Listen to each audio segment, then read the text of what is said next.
Bom dia, moçada. Sétimo ano, vamos trabalhar a colonização da América.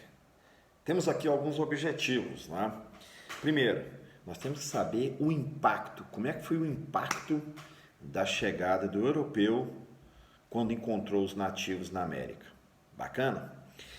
Depois, pensar na resistência. Como que o povo nativo reagiu à invasão dos europeus? E por último, perceber que há dois modelos de colonização. Nós temos um para a América do Sul e nós vamos ter um para a América do Norte, tá?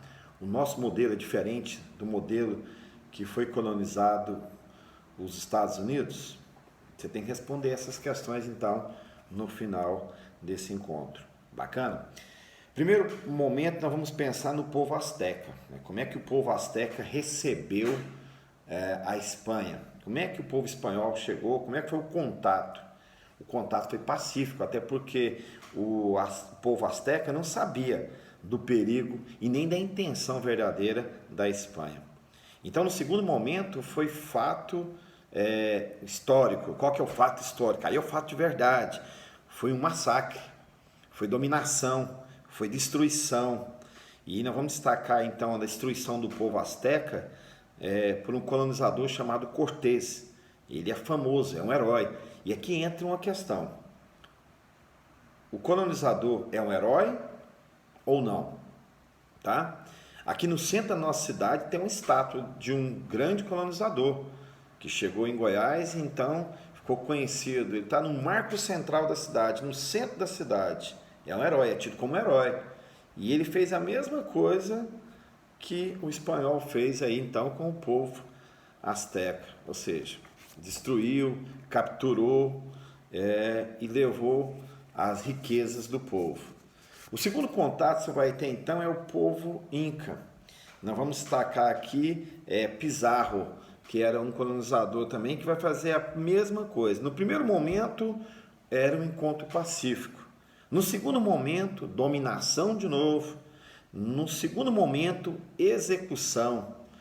E aqueles que eram resistentes eram chamados então de traidores. Olha aqui, ó, nova nomenclatura. Quem resiste ao ataque, quem não quer ser dominado é chamado de covarde, de agitador. Ah, esses agitadores não querem deixar serem dominados.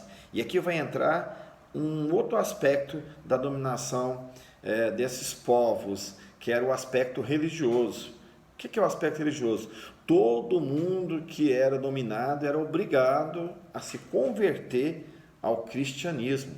Daí você vai ver na América aqui, né? O pessoal da América é altamente cristão.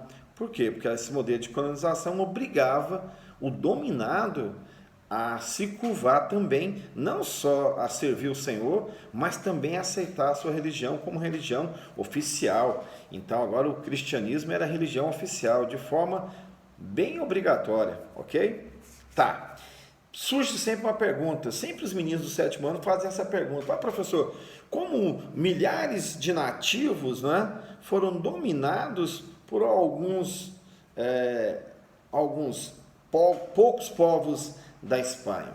A questão é a seguinte: nós temos três questões a ser levantadas. Número um, o nativo era pacífico e tinha uma crença religiosa que, quando encontrou o povo europeu, que esse povo era não invasor. Ele tinha ideia que eles eram deuses vindo para abençoá-los. Olha que coisa bacana, hein?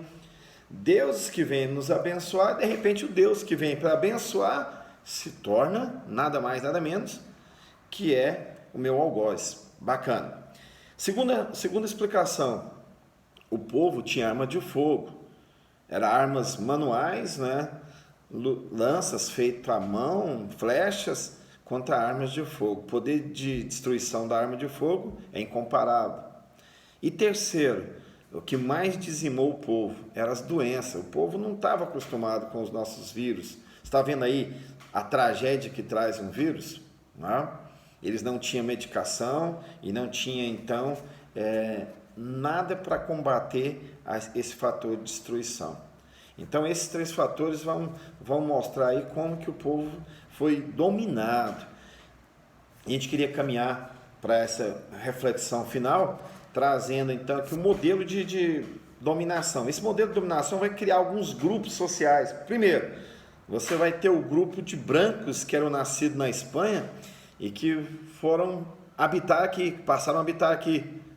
Vão ser chamados de chapetones, ou seja, né, aquele chapéu. Então aí o povo olhava o branquinho, que era espanhol, então apelidou de chapetones, essa classe social, que eram os dominadores, que eram os grandes comerciantes, que vieram então a estabelecer aqui a dominação, a procura pelo ouro e pela prata. Bacana. Crioulo, quem é crioulo? Era o filho do espanhol nascido na América. Já não era mais a classe branca, já era crioulo. E você vai ter um mestiço. O mestiço é a pior classe deles. Quem é o mestiço? É o filho do espanhol com os nativos. Esse era considerado uma classe de segundo nível. Tá? O dominador vem, estabelece o contato com alguém, cria uma nova raça e essa raça agora é inferior. Por quê? Porque a raça primária é o dominador. Quem mistura a raça é a raça secundária. E aí nós vamos terminar essa primeira reflexão dizendo das taxações de impostos. Como é que eram os impostos? Você vai ter um imposto chamado repartimento. Como é que é isso? O nativo era convidado a trabalhar para o dominador e em troca da sua liberdade. Fala, você para escapar da morte, trabalha para mim.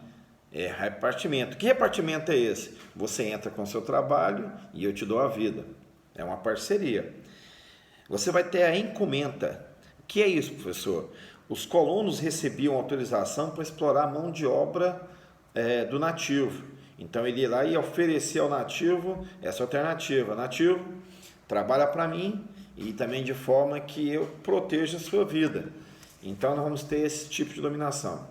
Então fica aqui essa primeira aula sobre esse modelo de colonização. Nós vamos ver agora na próxima aula como é que foi dominado o norte, como é que foi criado o norte, porque a colonização do norte-americano é diferente da nossa, né?